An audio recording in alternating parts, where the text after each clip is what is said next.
A very good evening to you. It's been a day filled with activities, political activities in Nigeria, from the APC meeting where we see a new national chairman of the APC coming through. Somebody, many of us didn't think he was going to emerge national chairman. But before then, I had a colleague at the National Assembly who covers the villa actually called me to roll out the name, and I wasn't so sure, to talk about the name. But finally, he was announced as the new chairman of the APC. I will bring all of that to you. And also today, the PDP NEC meeting, at the end of the meeting, a communique was read out, about 11 numbers in the communique, and we saw the PDP advising members to stay clear of all other political parties, as the party remains a formidable force to help secure Nigeria and to stand as an opposition party in Nigeria. Welcome to today's edition of Big Talk. My name is Ubong Usoro. This is a program where we highlight the polity and see how we can make sense of Nigeria, because, of course, Nigeria belongs to all of us, and we must push forward narrative that will help the country grow. Let's go for a short break, and when we're back, we get into the political permutation and all of the things happening. Labour Party had their NEC some days ago. The PDP is having their NEC today, and we saw go ahead with their NEC today. And the APC moved their NEC from the APC Secretariat into the villa and came out with an announcement. All of this will be analyzed by the analysts we have in the studio in a bit. Let's go for a short break.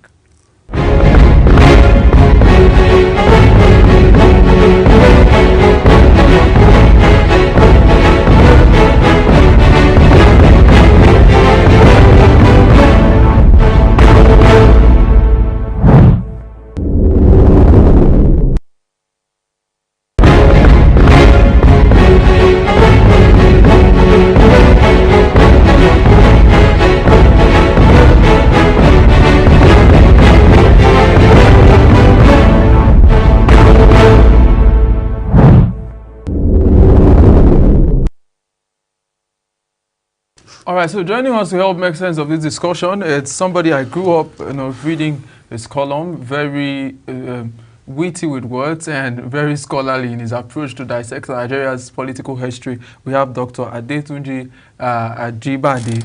I'm trying to get the pronunciation very right. Get ready for the unpredictable and also unconventional show, Random. Trending topics, the funniest conversation, and various streaming No topic is off limit, no comment is too weird. Join me, Sharon Ajay, and my co-host. The reason I'm in the public space is because I want a united Nigeria, and I want our people to be united. No division. We are one. It keeps me going. Just wanted to talk to you. All right, so talking about wanting your country to be one, there's been a lot of political permutation going on. Some days ago, I was at a NEC meeting of the Labour Party, where we had Julius Abure, the embattled, he calls himself embattled national chairman of the Labour Party, or some people say factional national chairman. And we saw the vice presidential candidate of the Labour Party for the 2023 election, as it were, Dati Baba Ahmed joining Abure, in that meeting. Right. And they had their NEC meeting, and they came out and read a communique. And just some days ago, the PDP announced its NEC meeting started yesterday, and today went into a closed-door session and came out with a communique. It was a long day. And the APC also had a NEC meeting today and came out to announce the Minister of Humanitarian Affairs as the new APC national chairman. Does it seem as a country that's united with all of this rumbling going on? Well, it is politics. And all the politicians who want to take every step to ensure that they outwit one another. I need to point out that we shouldn't consider the fact that the meetings, the conventions are taking place within a week, simply because there has always been a pattern to that. Let me put it in terms of the opposition always looking out for what the ruling party is doing, the ruling party looking out for what the opposition party, parties are doing, and that everybody comes in within 1 week to do all of this. Are we going to interpret it as unity for the nation? I see it as politicians just doing their bit to ensure that they outwit one another, get to know what the other side is doing. It shouldn't surprise us, as it is, that the ruling party did its own neck today, but the main opposition party, PDP, started its own, is making its own to cover 3 full days. I want to see that as a strategy in terms of, let's see what the ruling party will be doing. Let them finish their own today. By tomorrow, Friday, today is Thursday. By tomorrow, don't forget that they started, actually yesterday, PDP, They are ending tomorrow. This pattern was also seen in 2022, all of them were trying to schedule everything between May and June and all of that. And I think it was the ruling party that eventually had its own in June, everybody watching out for one another. You see, you cannot take out political permutations. And these are details. Don't let me go into that at this point.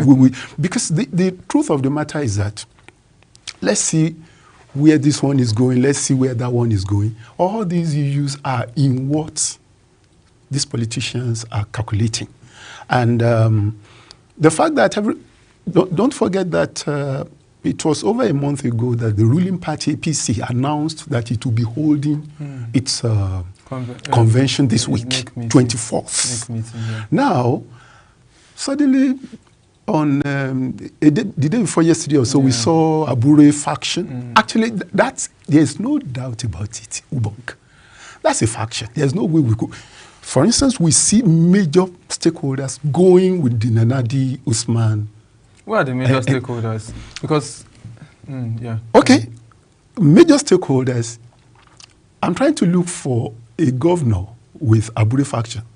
How many governors do the Labour Party have? The only governor they have is with the Nana-Adi Usman faction. Okay, so you have Peter Obi. Peter Obi with the Nana-Adi because from what Dati Baba Ahmed said, he said he remains a loyal party member and he is on a peace and reconciliation, movement. I make reference to Ubonga. I make reference to the last meeting they had, where Nana-Adi was actually first nominated and selected as the party chairman, their own faction. Obi was there. The only governor they have, state governor they have, was there. Starting from that point, looking at it to this point, Abure sat with Dati. Peter Obi was not with them. And subsequent statements were indicating that there's already a division between Dati and Obi himself. Yeah, but looking at what is going on in the Labour Party, because let's stay with the Labour Party, because we actually look at all of these parties now. The Labour Party, presently, those occupying the national secretariat of the Labour Party is the Abure faction. Right. So doesn't that give them some, and Abure said INEC recognizes them, doesn't that give them some level of legality? Because Abure said, and I quote his words, I did a report, I don't know if we can pull out the Abure report, I did some days ago. Abure said that illegality does not beget legality, that you can't start a process in illegality and that are not pushovers. You can't come into a party and push them out and all of that. Doesn't it seem as some people in the Labour Party were not grateful for the platform that was given to them by the Abure faction? Because also, the National Secretary said and told me that they were in this party. They were not hyenas that came into the party. They've been in the party. They've grown through the ranks of the Labour Party. So they didn't join yesterday.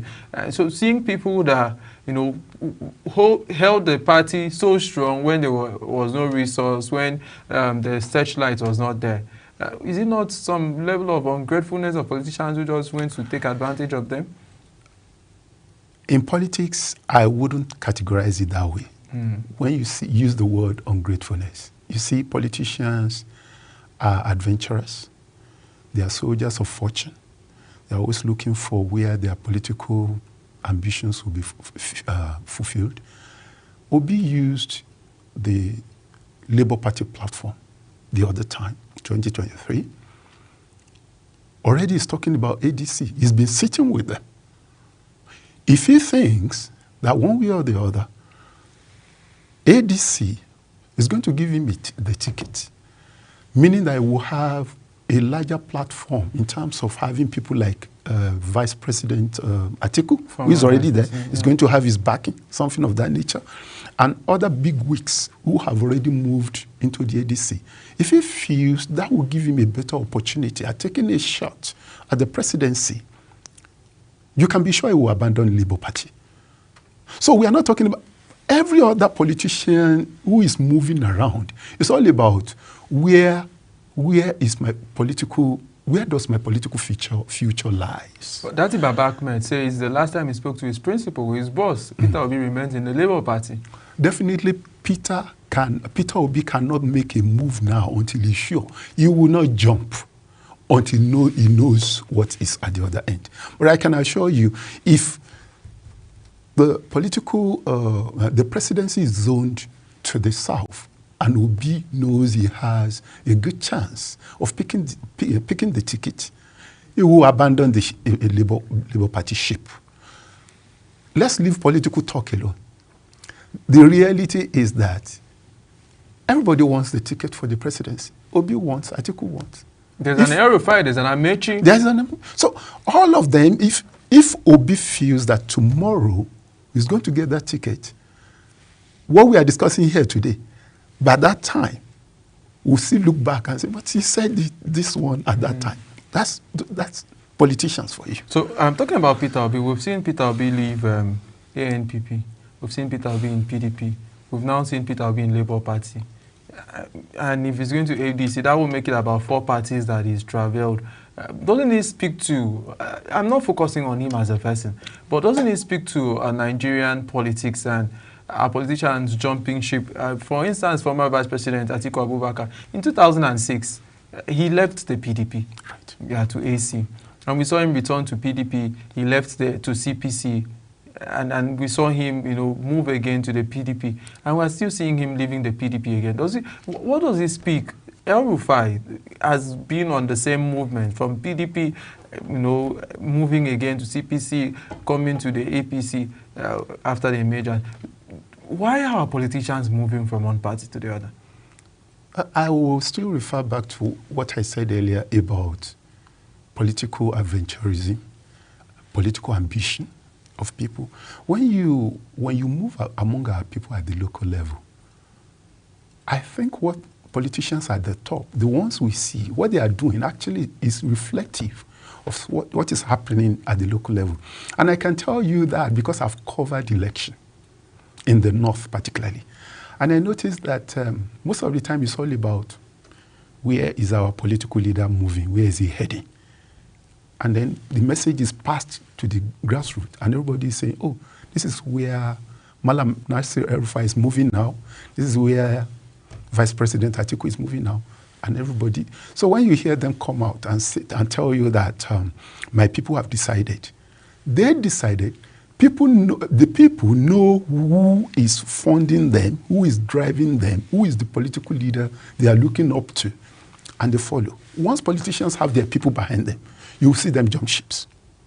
So having been at that, during campaigns, I've seen people, when you move at that level in terms of election coverage, many of the things our politicians are doing out there, the prominent ones, will not surprise you. Wow. Definitely not. Because let me add this, Ubong, before you move on to your next question. The president said something interesting today at the next meeting. We are still on Labour, just as you said. He said, you governors, people are complaining at the grassroots. You governors, you need to go and wet the ground more. What does that mean? Political machine needs to be oiled. I've always made an argument in this country. People who actually vote, politicians know how to oil the machine of the people who actually vote. Is it vote buying? Not necessarily, Ubong. I can tell you that. Inducement? I told you earlier, I said, I've covered election. Yeah. I've lived in the Northwest, Northeast, North Central. I've covered in election in the Northwest, in the Northeast. I've been to remote communities. Ubong, I can tell you, when people make allegation of vote buying, maybe you can talk about inducement, but the truth of the matter is that politicians know their followers. They have a structure that takes care of those followers. So, staying on Labour Party now, Right. From the Labour Party we're seeing, do you think the Labour Party will be able, the Labour Party we saw in 2023, Right. 2024, Right. Are we going to see that same Labour Party in 2027? Do Labour Party, do they still have that courage, you know, that likeness? Because we saw a lot of Nigerians, just like I voted in that last election. I took a leave of journalism and I had to vote in that election. And I could see how people voted at my polling booths, right? It was just love for party. And people could vote across board. They didn't care who was on the ticket. As far as you were a member of that party, people would vote for Daddy, Julius Abure, one in the National Party, one getting hotels, which is not a bad thing, by the way. That's business people are doing. To do their neck meeting.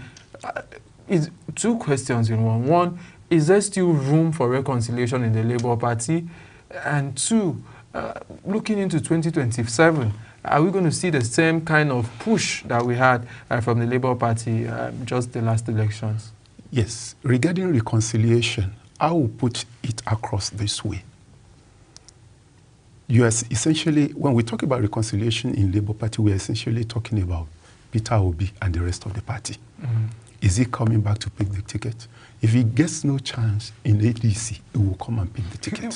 He's coming to pick which of the tickets? Is it the ticket that Abure will be giving or Senator? Because another faction I've not talked about, you know, closing gaps. Exactly exactly the point you are making about reconciliation, right?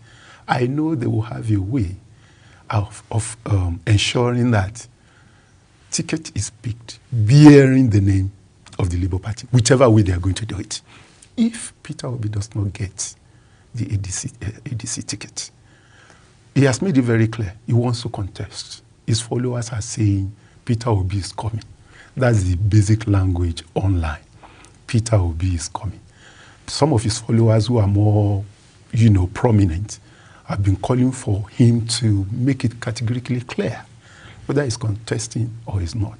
And all his moves are indicating that he's going to contest, whether he gets ADC ticket or he gets Labour Party ticket. Reconciliation, I don't know. What I know is that if he doesn't get ADC ticket, he will get Labour ticket, whichever faction. Wow. And he will do everything possible to make sure that, in short, Labour Party at that point, all the factions will ensure that they make, that's what I'm projecting, that they will make sure that Peter Obi as a unifying factor. He played that role in 2023. I'm very sure he's going to play that role again. The factions will find a way of returning that ticket to him. They'll find a way of coming together. Dati has spoken. We are hearing. But the fact is that at the end of the day, the ticket they are looking for is the number one thing. The second question is this. I think many of the issue of does the Labour Party still have the same strength it had in 2023? I think a few of the factors that assisted Peter Obi in 2023 are no longer there. I want to say that quite a lot of things have changed. The political dynamics, a few things are no longer what they were that time. A few people have moved on.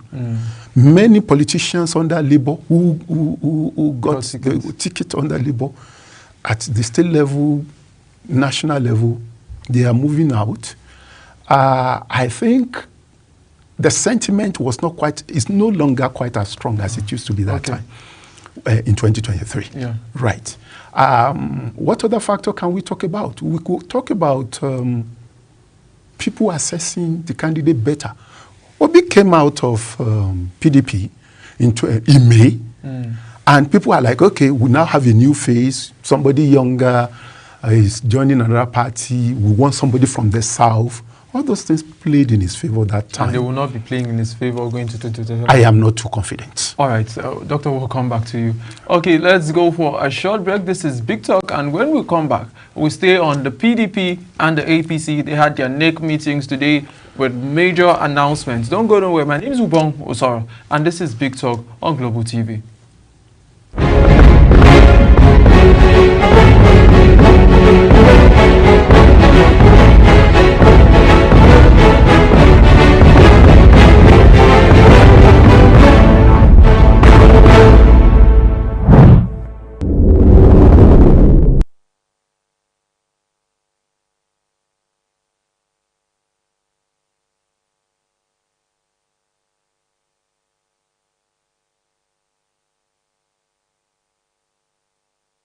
All right, so we're still talking politics. Today we had the PDP had their NEC meeting, that's the National Executive Council meeting, and they came out with major pronouncements. Also, the APC came out with a major pronouncement, a pronouncement that 1 month ago, I didn't see it happening 2 months ago, because we still had Abdullahi Ganduje, the former governor of Kano State, as chairman until he voluntarily resigned as the chairman of a political party. Who resigns as the chairman of a political party? I don't know, on health grounds, he said. But the same person that resigned as from being a chairman of a political party was appointed to head a very important, organization of the government. That's FAN, Federal Airport Authority of Nigeria, Doctor. So, and today we saw a replacement. We knew replacements. Names were thrown out, to replace Abdullahi Ganduje. And you can't take away the fact that Ganduje did a massive job as the APC chairman. One states that the APC naturally will not think they will be able to win. When one brought governors, people were decamping to the party was not losing grounds. So, yeah, he did a fantastic job.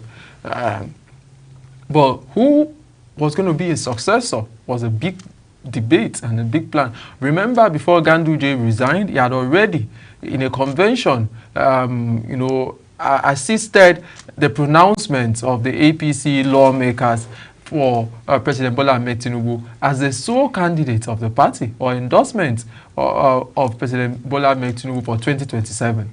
So who was to be the next party chairman of the APC? Names came. I saw names being thrown around, Gabriel Suswam, and a lot of other names were being thrown. But today, the Minister of Humanitarian Affairs, has been appointed as the new APC chairman in the NEC meeting. Let's stay with the APC, the All Progressive Congress, a party that is a conglomeration of many parties, the ANPP, the new PDP. We have then we had the NPP, we had the new PDP, we had ABGA, then we had the CPC at the time, all merged together, in 2013 to form the All Progressive Congress as we know it today. Is it a miss or a hit having the Minister of Humanitarian Affairs, appointed as the chairman of the APC, the new chairman of the party? I think I should congratulate the new chairman. Congratulations. It's a good one for him. Personally, I considered him, by our standards in Nigeria, in Africa, I considered him young, considering other individuals who are, there was even a call that only those who founded the party and all of that time, those who are advanced in age, there was a call like that, should be the ones to be considered. But he has come, he has made it thus far, and we congratulate him. I think quite a lot of factors might have brought everything in his favor. I was actually thinking that it might go to a CPC person. Why it didn't go to CPC, I'm still waiting to know myself, because CPC, you have to remember, is the bulk that belongs to former President Muhammadu Buhari. And the first thing that came to my mind when the late dear president died was that who will take over his 12 million votes? And I was like, the president would need to do a good job of attracting the attention of this particular bloc. And I was thinking giving them the national chairmanship seat might be a way to, but now it has turned out that that didn't play. Maybe he wants to compensate them by some other means, attract their attention to remain within the, because we are all aware of some of the intricacies, even when the late dear president was still with us. Now that he's no longer there, who leads his group? Will his group stay with the president? I was thinking that the president might just give them the chairmanship. Now, Professor Iwada, maybe I didn't pronounce it well, my apologies. We are all trying to get used to, has gotten it. I am thinking in terms of, okay, it comes from Plateau State, which is PDP controlled. Don't let us forget that he contested for the governorship in 2023, and he lost to Caleb Mutwang, the current governor of the state. We mustn't also forget that the professor was the coordinator of the Tinubu Shetima campaign in 2023. So he had been in academic, he was an academician. He came out in 2021 to contest and come into, and then he had been a resident electoral commissioner. So he had been in that political space. Maybe we were not hearing his name much until the election of 2023, which he lost to the current governor. Will that be, we must also remember that APC lost Plateau State, I think. Yeah. The presidential election to PDP, or was it Labour? You know, and could this be one way? Could the appointment of or election of the professor be a way of attracting the Plateau votes? Maybe it could work out that way. Maybe even the current governor might decide as what they are doing, just as what they are doing in Osun State, where the PDP governor is saying that they will support President Tinubu in 2027. Maybe Governor Caleb Mutwang will also say he will support President Tinubu. We are not too sure. But from his body language after the court case, where the president, everybody was thanking the president for how the court case went and all of that, there were rumors of decisions that, look, let all these cases go, let everybody remain their post. I remember Governor Mutwang at that time specifically thanking the president. Are we going to see a situation in 2027 where Governor Mutwang too will say, just like the Osun governor, and say, yeah, if it happens that way, credit to, that's a good addition to what the professor may be able to pull. He has his own people, he has his own supporters. If Governor Mutwang also decides to support. So all these things are playing out in terms of why do they pick Professor? Professor is a good candidate. He has proved himself. He's from the North Central. And don't let us forget. But in the North Central, we had other names like, the former Nasarawa State governor. We had, I'm trying to remember his name now. We had Gavin Suswan, former, former Benue State governor. Amakura, Joshua Darie. So we had, these are names that are not new to the Nigerian political system. These are people who understand politics more and maybe have more reach, because people talk about chairmanship of a political party. You should have contacts. You should be able to earn the respect of the people. You should have some level of leverage, politically. So somebody who wasn't able to win a governorship election, being a chairman of the party, what credentials does he bring as a chairman? Because the former chairman of the party had a credential, a former Kano State governor who fought a Kwankwaso. That is, people are saying maybe one of those that may be inheriting the 12 million votes, of former president, late President Muhammadu Buhari, to a standstill in Kano. Yeah. So he had political, he was a political heavyweight, or he is a political heavyweight as far as Northern Nigeria is concerned. So bringing somebody who may not be so known in Nigeria, does it really make political sense? And why did Ganduje have to go? Well, first question, let me attend to the first question you asked. You can be sure that a political party will always select the kind of leadership it feels comfortable with at any point in time. And there are other permutations that influence that influence who they choose. We were already aware that it was supposed to be with the configuration, the president from the southwest, the VP from the northeast, and all the other major positions. Thank you. That North Central should get it. At the time it was given to Ganduje, former governor of Kano State. I want to believe that other factors played a role in how he was selected, not just how. There are times the strength, the name, the caliber, and the reach of a chairman could even be a threat. So it's not in all cases an advantage. Oh. There are situations when politicians will sit down and say, will be contesting with the president, so we can't have such an individual. If at that time they took Alhaji Ganduje, circumstances favored it.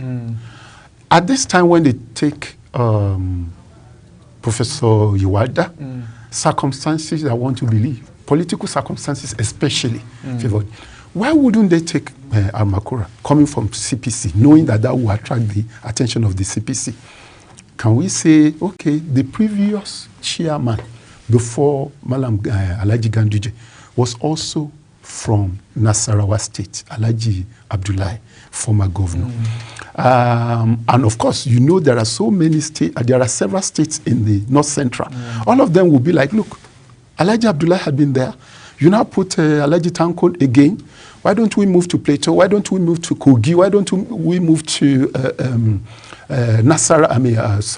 Kwara State? Now they decide to move it to Plateau. Don't forget, when we talk about zoning at the center, down the line, there's always the issue of zoning. I'm not too sure it will favor the party at this time for them again to take somebody from Nasarawa. Okay, so still staying on that conversation now. Yeah. Why did the APC have to move their convention from the National Secretariat to the Villa? They mentioned logistics, but actually I was a bit surprised that there was so much talk around the fact that it is moved. The first thing that came to my mind is that, okay, it's still the same Abuja.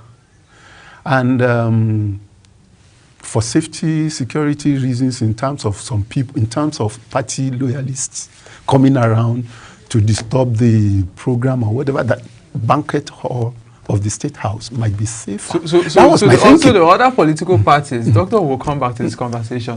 But let's go for a short break. This is still a big talk, and we're having Dr.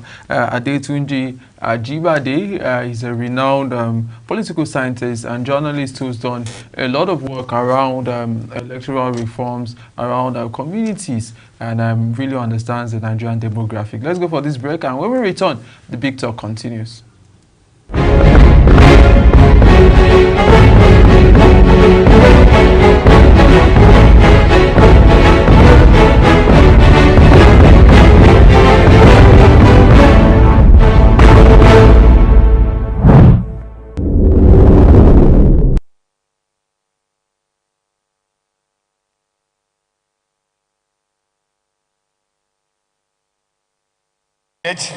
Is fake, is toxic, and is irresponsible media outlet. So it is important, Mr. President, to take this matter to Nigerians, that the Senate has not, for now, sat on any committee's report from the zonal levels.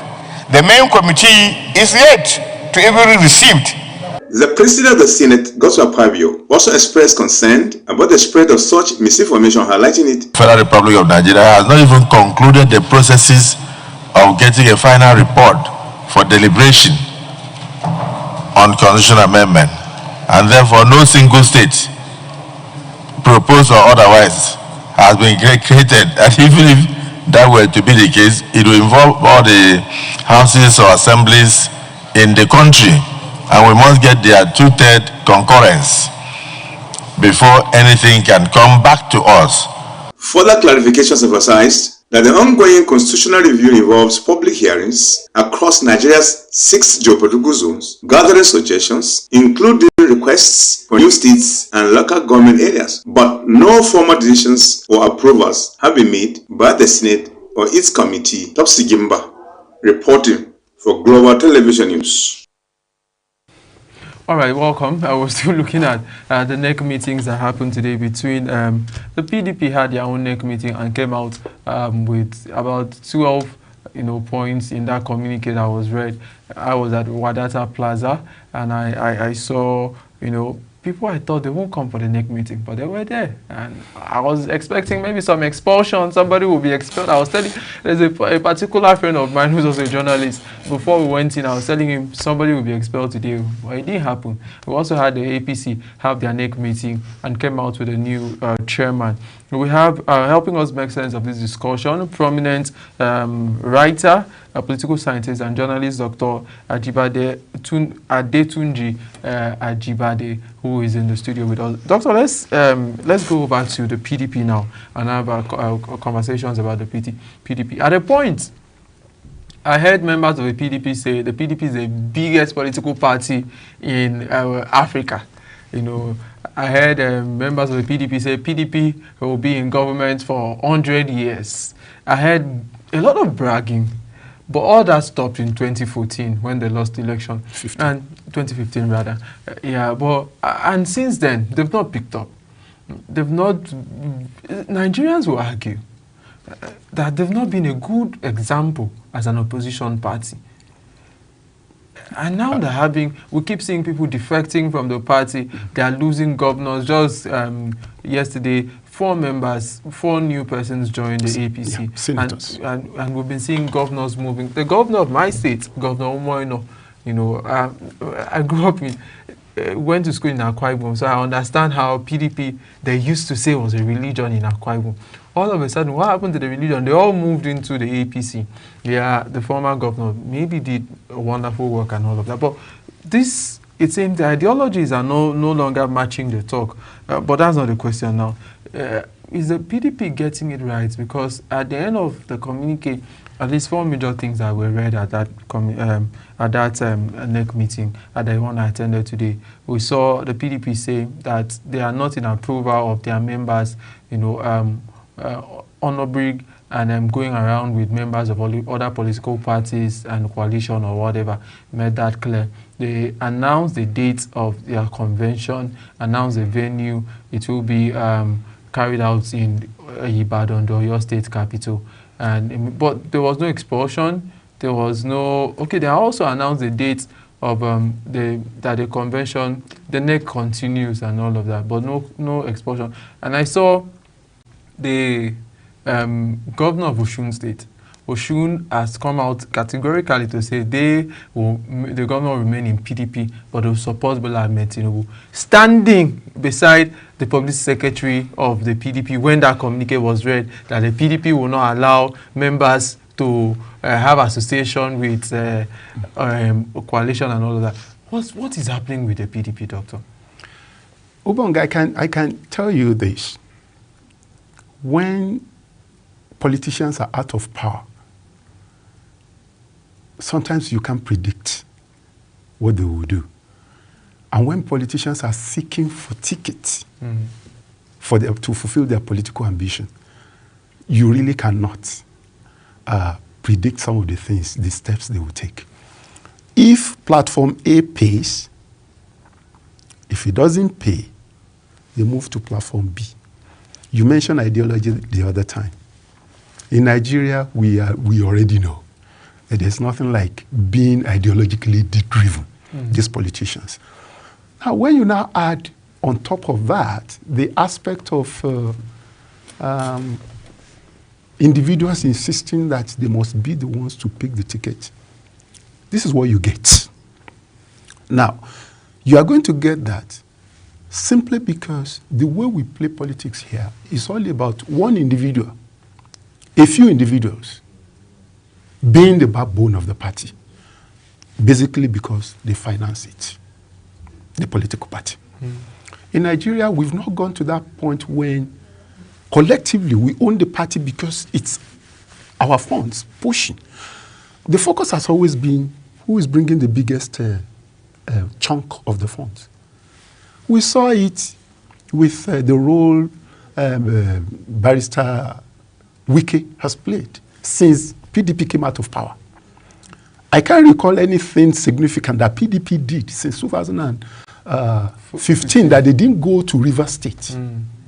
The last time they held, and I mean, they had a meeting and all of that, and Barrister Wike was daring the PDP members to take the meeting away from, was it Port Harcourt or from Abuja or whatever, and true, because of the role he played. The same role Vice President Atiku, former Vice President, has been playing in that party.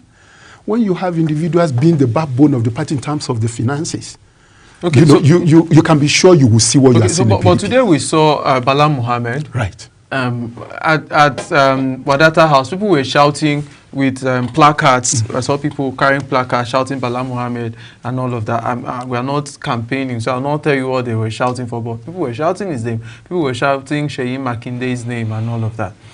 So we saw them stand side by side, you know, and we saw Adeleke, you know, who has been very clear about the stance. I stay in PDP, but I will support APC. Right. And is it discipline lacking in the party? Because this Barrister Nyesom Wike that we mentioned, you know, wonderful. A lot of people have said him to be a wonderful minister of the FCT. He's still a member of the PDP, although he didn't attend the meeting for today. Well, the pattern we are seeing today didn't start today. It started before the 2023 election, and it has continued. We have to give ourselves that backdrop of where is the presidency zoned to. South. They've actually set up a zoning committee and a convention committee today. Well, the point I am trying to make is why are people like Governor Adeleke, Barrister Wike, Governor Makinde, whom I'm very sure he too must have been talking about supporting Asiwaju Tinubu in 2027 again. Why are they behaving like that? It is because the zoning factor plays a role. So when you have a situation in which everybody is saying, even in PDP, back in 2022, let the ticket come to the south, and somebody from the north got the ticket, people have the freedom. You talked about discipline. Yes, discipline, but don't forget what the other side is also saying, that we have an arrangement that the ticket, I mean, the zoning arrangement should apply, even though it's not a constitutional thing, but it's an agreement. And by the time you flout that, people are going to behave the way they are going to be, and you are not going to be able to hold them down. So what were you expecting from the PDP's NEC meeting today? Were you expecting any major announcement at the end of the day? I didn't expect anybody to be expelled. Contrary to what you mentioned the other time, that you were like, there should be. A house is already collapsing. Any measure like that wasn't the situation. So I didn't expect. Now, see, when we are talking about, discipline and the rest of it, it's a party that is actually standing on its 2 feet. They will claim PDP is standing, but with a number of people. Yesterday I had an analyst join me from Cross River State, and he said that in the States, we used to see, we see people being expelled for anti-party activities at ward levels, at state level. But at the federal level, it seems we are practicing another constitution or something. Is it about the rich and the powerful stays in the party, they do what they like? It is about, for me, it is about who are the backbones of the party. If you throw them out, you wasn't the situation. Money politics is a major issue here. Who is leading, or who gets what posts, zoning and the rest of it. So who are those financing the party now? The financing the PDP? Well, I wouldn't want to, but we could see from the body language of everybody, we could see from the way some let me say, are given special treatment. Special treatment in a situation in which the names you mentioned, Governor Adeleke and all of that, when the PDP was PDP, strongly on its feet, they would probably have been sanctioned for such comments, particularly at a NEC meeting.